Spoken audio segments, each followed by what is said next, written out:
Bienvenue dans ce nouveau Café de l'INAS. Alors nous sommes à l'aube de l'implémentation d'une réforme ayant fait couler beaucoup d'encre, la réforme de la formation initiale des enseignants. Initialement annoncée pour la rentrée académique 2020-2021 et plusieurs fois reportée, elle est désormais mise en œuvre à partir de cette rentrée académique 2023-2024. Alors, ce Café de l'INAS est en lien avec d'autres cafés, notamment le café numéro 15 sur la formation des formateurs d'enseignants, les cafés numéro 2 et numéro 12 sur la proposition d'un référentiel de formation pour les maîtres de stage, ainsi que avec le café numéro 11 sur l'évaluation de la formation des enseignants. Dans ce café, nous parlerons spécifiquement des éléments saillants contenus dans un double courrier du CRISP, le numéro 2564 et le numéro 2565, portant justement sur l'histoire de la formation initiale des enseignants en Belgique francophone. Alors, il a été rédigé par Sandrine Lothaire, Marc Demeuse et Antoine de Robert-Mazur. Bonjour Sandrine. Bonjour Christophe. Bonjour Marc. Bonjour Christophe. Et il a bien fallu près de 80 pages pour expliquer ce sujet complexe que nous allons résumer ici en une petite quinzaine de minutes. Alors Marc Demeuse, tu es le chef du service des sciences de l'enseignement et de la formation, statisticien. Tes recherches portent notamment sur l'étude des politiques et du système éducatif. Sandrine Lothaire, tu es assistante dans ce service. Tu es docteur en sociologie et statisticienne. Et en fait, ce courrier du CRISP, si j'ai bien compris, constitue une actualisation de ta thèse. Tout à fait, c'est bien ça, d'une partie de ma thèse, effectivement. Alors, la première question que j'aurais envie de vous poser, c'est la formation initiale des enseignants, telle que nous la connaissons, est le fruit d'une succession d'évolutions s'étant produite depuis près de 200 ans, près de 2 siècles. Alors Sandrine, est-ce que tu peux nous en dire un petit peu plus ? Oui, effectivement. Donc la formation initiale des enseignants telle qu'on la connaît aujourd'hui, que ce soit la formation initiale des instituteurs maternels, des instituteurs primaires, des enseignants du secondaire inférieur, ce qu'on appelle maintenant les AESI, et des enseignants du secondaire supérieur, ce qu'on appelle les AESS, ce n'est pas une formation qui existait de cette manière-là lors de la création de l'État belge. Elle s'est progressivement structurée pour chacun de ces groupes d'enseignants, et elle s'est structurée dans un climat qui était un climat de tension entre les tenants de l'école catholique et les tenants de l'école laïque. Et donc on avait vraiment des partis qui voyaient le monde différemment en matière d'enseignement. Le parti libéral, donc soutenant l'école officielle, l'école laïque, et le parti catholique soutenant l'école catholique. Et donc pendant de nombreuses décennies, ils ne voyaient pas les choses de la même manière, et ils ne voyaient pas les choses de la même manière en matière de formation initiale des enseignants. Donc la formation initiale s'est progressivement structurée, avec des avancées, tantôt des reculs également, en matière de durée, en matière de contenu, pendant de nombreuses décennies. Il y a eu un moment qui a été un moment un petit peu charnière aux alentours des années 50, c'est ce qu'on a appelé le pacte scolaire. Alors c'est un pacte scolaire qui a vu le jour en 1959 et qu'on qualifie de pacificateur. Pacificateur, pourquoi ? Parce que depuis le pacte scolaire, ces tensions se sont apaisées. Tout le monde collabore de manière globale. On a institué de plus en plus de textes inter-réseaux et la formation s'est structurée de manière plus unifiée depuis maintenant les années 50-60. Et on connaît maintenant des formations qui sont similaires, quel que soit le réseau d'enseignement dans lequel on se trouve, avec une formation en 3 années pour les instituteurs maternels primaires et les régents, et puis une formation successive à un master de niveau universitaire pour les AESS et les masters à finalité didactique. Donc on comprend que cette formation initiale a connu beaucoup de rebondissements finalement en fonction des différentes tensions. Marc, à peu près à quel moment la formation comme nous la connaissions jusqu'à la rentrée académique dernière était mise en place ? Mais en fait, c'est au tournant de l'an 2000-2001, qu'on a mis en place les 2 décrets qui régissaient la formation jusque la deuxième session, là, juste en septembre 2023. Alors, c'était 2 décrets. D'une part, l'un régissait la formation des instituts maternels primaires et des régents, des agrégés de l'enseignement secondaire inférieur, et l'autre décret de 2001, lui, posait le cadre autour de la formation des agrégés de l'enseignement secondaire supérieur. Alors, il y avait des similitudes, notamment les objectifs, mêmes objectifs, même 13 grands objectifs en termes de compétences à atteindre, mais ça restait deux systèmes séparés, d'une part en haute école pour tout ce qui est la formation de la maternelle jusqu'au secondaire inférieur inclus, et puis le secondaire supérieur à l'université ou éventuellement dans les écoles supérieures des arts. Donc on avait deux modèles, l'un qui était de premier cycle bachelier en niveau 6 dans le cadre européen de certification, et puis l'agrégation et les finalités didactiques qui ont été ajoutées en cours de route, qui étaient du niveau 7 dans ce cadre de certification. Donc voilà un peu l'état de la question qui a perduré entre environ 2000 et 2023, cette rentrée-ci. Ça avait été évidemment le fruit d'une réflexion, et puis il y a eu des étapes. Donc on a évoqué la guerre scolaire, mais il y a eu aussi des rapports, je pense au rapport de l'ANSER dans les années 90. Oui, tout à fait. Un rapport qui met en évidence le fait qu'à cette époque, donc dans les années 90, la formation ne répond plus à la complexité du métier. Donc on est face à une massification de manière générale de l'enseignement. L'enseignement est obligatoire jusqu'à 18 ans depuis 1983. Et dans ce cadre-là, on a besoin d'énormément d'enseignants, mais d'enseignants qui ne sont plus nécessairement outillés pour faire face à l'évolution de la société, donc à l'évolution de l'école au sens large. Et donc ce rapport met déjà en évidence qu'il faudrait rendre la formation universitaire, l'allonger, idéalement en 5 ans, minimum 4 années. Alors ce rapport, il ne va pas être bien accueilli par tout le monde. Les hautes écoles ne vont pas voir d'un bon œil, à l'époque les instituts supérieurs pédagogiques, ne vont pas voir d'un bon œil la proposition de ce rapport qui est de mettre un petit peu tout le monde à l'université et donc de leur proposer une formation en 5 années universitaires. Ils ont l'impression qu'ils vont être relégués en fait au rang d'organismes formateurs de formation continue. Ce n'était pas l'objectif visé. Mais donc, il y a une grosse crainte au niveau des hautes écoles à ce niveau-là. Et donc, ce rapport va être un petit peu mis sur le côté pendant quelques années. C'est une période aussi qui est le tournant du millénaire, avec une succession de rapports nationaux, internationaux, mettant en évidence que nous sommes dans un système éducatif qui est à la fois inefficace et inéquitable. En fait, on ne parvient pas à faire fonctionner ce système éducatif de manière optimale et à faire évoluer de la manière la plus adéquate tous les enfants qu'on scolarise. L'ascenseur social est en panne. C'est ça, c'est vraiment ça. L'ascenseur social est en panne. Et donc, pour remettre cet ascenseur social en état de fonctionnement, eh bien, l'un des leviers, c'est bien évidemment la formation initiale des enseignants et le fait de les outiller davantage pour qu'ils puissent être utiles à l'ensemble des enfants scolarisés en Belgique francophone. Donc on comprend qu'il y a beaucoup d'éléments qui nous amènent peut-être à cette réforme, mais Marc, finalement, à quel moment on a pu clarifier le contenu de la réforme qui se met en œuvre actuellement ? De l'ANSER avait secoué un peu le cocotier en quelque sorte, mais un peu trop fort. Et donc la réforme de 2000-2001 avait conduit à dire ouais, c'est le même métier, mais on ne va pas aller plus loin, il y a des structures et c'est très compliqué de faire des réformes de structures.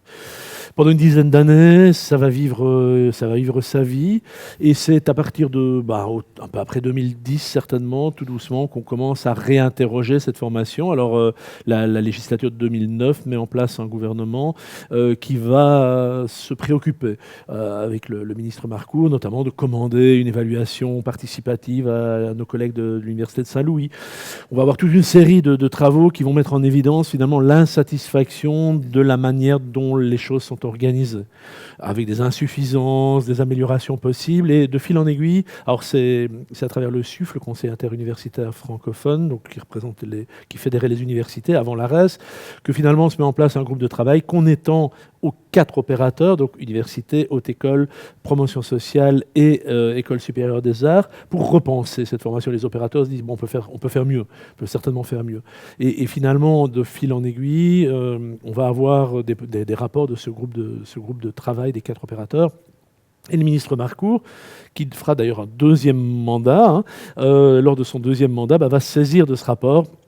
Et ce rapport, bon an, mal an, avec des changements, des compromis, va aboutir au décret qui est le décret du 7 février 2019, donc qui est pris en toute fin de législature, quelques mois avant le mois de mai ou le mois de juin, je ne sais plus, où on a revoté en 2019 et on a changé de majorité.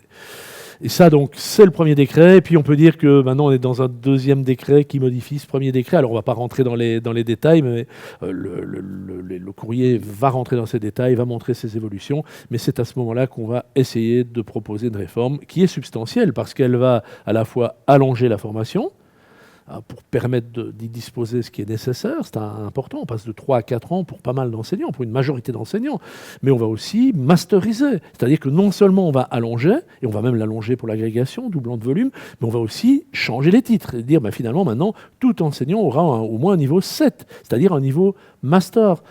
Et ce n'est pas un diplôme universitaire, c'est 2 niveaux 7. Et ça, c'est important parce qu'il y a la codiplomation qui va intervenir. Tout à fait.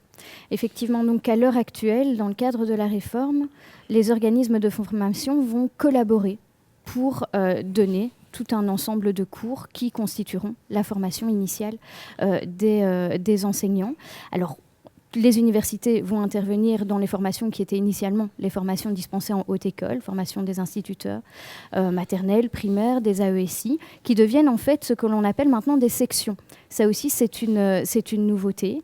On va avoir la section 1 qui étaient les anciens instituteurs maternels, section 2 instituteurs primaires, section 3 AESI. Donc on est vraiment dans une logique de codiplomation. Les universités interviennent dans les formations initialement dispensées par les hautes écoles, et à l'inverse, les hautes écoles interviennent aussi dans les formations qui étaient initialement dispensées par les universités, donc ce qu'on avait appelé maintenant les sections 4 et les sections 5, donc master à finalité didactique et AESS. Mais c'est pas que un changement de nom, parce que c'est trop facile. Il suffit de dire institut maternel, section 1, etc. Un autre aspect important de la réforme, c'est la notion de tuilage. Le tuilage, c'est le fait que les enfants ne sont pas des paquets, qu'on se passe d'un niveau à l'autre, qu'on passe de la maternelle et puis hop, on le passe à l'institut de primaire.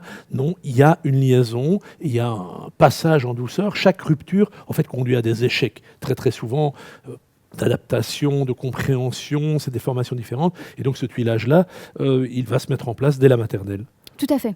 Tout à fait. Donc, on va avoir des instituteurs maternels qui auront connaissance de ce qui va se faire en partie dans l'enseignement primaire. Et donc, par exemple, nos instituteurs primaires, eux, vont pouvoir donner cours dans la 3e année d'enseignement maternel. Les AESI, donc les anciens régents, ceux qui donnent cours dans le secondaire inférieur, vont, eux, pouvoir donner cours dans la 5e et la 6e année de l'enseignement primaire, etc. Donc, il y a vraiment cette volonté aussi de développer les collaborations entre enseignants. Collaborations qui répondent aussi à cette volonté d'attractivité du métier, donc de sortir l'enseignant de sa classe et de le sortir de ce métier qui est considéré comme étant un métier où on est assez solitaire. Et de développer vraiment cette volonté de collaboration et aussi de revaloriser ce métier pour travailler sur l'attractivité du métier. Donc on sait qu'on est face à une profession qui est parfois décriée par l'opinion publique. Et pourtant, c'est un métier complexe. C'est un métier complexe qui nécessite une formation de longue durée. Et donc, ça, c'est vraiment une volonté, effectivement, de la réforme. Et est-ce que, comme dans d'autres métiers complexes, je pense par exemple à la médecine ou ce qui peut se passer dans d'autres systèmes éducatifs, est-ce qu'on a instauré alors un concours d'entrée pour devenir enseignant, pour s'inscrire comme futur enseignant? On aurait pu le faire. Et d'ailleurs, souvent, le concours dans d'autres pays, c'est une façon de s'assurer qu'on touche bien les bonnes personnes. Et c'est aussi une revalorisation. Quand il y a peu d'élus, on se dit voilà. Mais ce n'est pas le choix. Le choix belge, en général, il ne repose pas sur la sélection, à part la médecine, pour des raisons propres à notre séparation nord-sud, de la sécurité sociale, ou les études d'ingénieur, une vieille histoire. Donc, ici, non, il n'y a pas de concours. Simplement, pour la maîtrise de la langue, qui est un aspect essentiel, c'est vraiment un des outils importants de l'enseignant, il y aura un examen. Alors, c'est un examen commun, partiellement commun. On aurait pu faire certainement autre chose, mais on est parti sur cette base. Donc, ça va être un partenariat entre l'ARES et les institutions de formation. Et on a une séparation donc, dans le traitement. Pour les sections 1, 2, 3, on passe, si on veut, cet examen. Si on le réussit, on est dispensé de 5 des crédits qui sont prévus au programme. Si on est en section 4 ou 5, comme on a déjà un bachelier derrière soi, on passe cette épreuve, il faut la passer. Et si on ne la réussit pas, alors là, on rajoute 5 crédits. Donc, comme c'est une formation un peu plus courte, on rajoute 5 crédits. Donc, on a un petit traitement différent, mais c'est de toute façon, in fine, localement, si on a raté cet examen, qu'on va réussir localement avec les exigences locales. Donc, on est très loin d'un concours sélectif. C'est pas la sélection à la française, pas du tout. Donc, c'est quand même une réforme qui implique au niveau du contenu beaucoup de changements. Mais est-ce qu'il y a finalement des questions en suspens, des points avec lesquels on n'est pas encore tout à fait certain que tout va bien se fonctionner? Marc parlait effectivement du bachelier. Eh bien, typiquement, on avait pensé à un moment donné mettre en place un bachelier section 4, donc c'est-à-dire la possibilité, lorsqu'on s'inscrit à l'université, de directement s'inscrire dans une formation pédagogique de niveau universitaire et donc de se dire, par exemple, je m'inscris dans une école d'interprètes internationaux, mais je veux devenir prof de langue au terme de mes 5 années d'études, et donc je m'inscris dans une finalité pédagogique dès l'entrée à l'université. Cette possibilité n'a pas été retenue, donc c'est un choix politique qui a été posé, mais qui malheureusement n'est pas considéré comme étant essentiel, alors que bien souvent, l'étudiant qui s'inscrit en formation s'inscrit pour développer des compétences dans un futur métier, tel que par exemple le métier de médecin ou de pharmacien. On a lu beaucoup de carabistouilles sur cette histoire-là, puisqu'apparemment, on sait qu'on veut devenir instituteur pour les petits-enfants, mais on ne sait pas qu'on veut devenir prof de maths pour l'enseignement secondaire supérieur. C'est quand même un métier qu'on connaît plus que le métier de pharmacien. On est tous passés par là. Donc, on a une défense des universités, de certaines universités, je devrais dire, qui ne sont pas très intéressées, à vrai dire, par ces préoccupations, qui préfèrent, comme on est dans une enveloppe fermée, que les moyens ne soient pas dissipés à faire des choses pas essentiels, je vais dire ça comme ça, ou pour lesquels il n'est pas nécessaire de passer autant d'années, ou pour d'autres encore, on préfère faire de la matière que d'apprendre à l'enseigner. Donc il y a plein de raisons pour lesquelles, mais ça a été un sujet très très délicat avec la version de 2021, en supprimant les bacheliers, ça a changé tout l'équilibre entre les hautes écoles et les universités. C'était pris comme une trahison par certaines hautes écoles, en quelque sorte, comme si on s'était désinvesti. Et pour certains, c'était ça. Alors, on a parlé de la maîtrise de la langue, qui est un peu un chèvre et chou, un peu en entre-deux. On pourrait dire, il y a le master, mais c'est un master 60. Les sections 1, 2, 3, ce sont des masters 60. On avait plutôt réduit les masters 60. Il permettait à certains, notamment dans la fonction publique fédérale, d'être payés avec une reconnaissance barémique. Ici, on ne sait pas très bien ce qu'on va donner à un master 60. On voit très mal comment on ne donnerait pas le barème master, même si c'est un master 60. Donc, on a énormément de questions, et on pourrait aussi évoquer la formation des chefs d'établissement, qui est prévue à travers un master de spécialisation, mais qui n'est pas connecté au décret sur la formation et au statut des chefs d'établissement, des directeurs d'école. Donc on voit qu'il y a toute une série de choses, mais sans doute que le plus grave, c'est l'espèce de mine financière qu'on a mis sous les pieds de la législature suivante, dans un jeu très drôle, puisque c'est sans doute les mêmes, ou une partie des mêmes, qui devront gérer cette problématique, mais on verra. C'est un peu une solution à la belge francophone de « on verra plus tard ». Voilà. Oui, alors, tout à fait. On comprend que c'est un texte intéressant, mais qui pourrait peut-être aussi être perfectible. On va rester attentif les prochains mois, les prochaines années, pour voir finalement quelle va être la suite de l'histoire, quelle va être la mise en place de cette réforme, son évolution. Je vous remercie, Sandrine et Marc, d'avoir pris le temps aujourd'hui de venir présenter donc ce nouveau courrier du CRISP qui retrace les 200 ans d'histoire de la formation initiale des enseignants et qui sera disponible en ligne juste en dessous. Et puis, on se dit à bientôt pour un prochain café sur cette thématique. Merci à toi, Christophe. Merci, à bientôt. Christophe, à bientôt.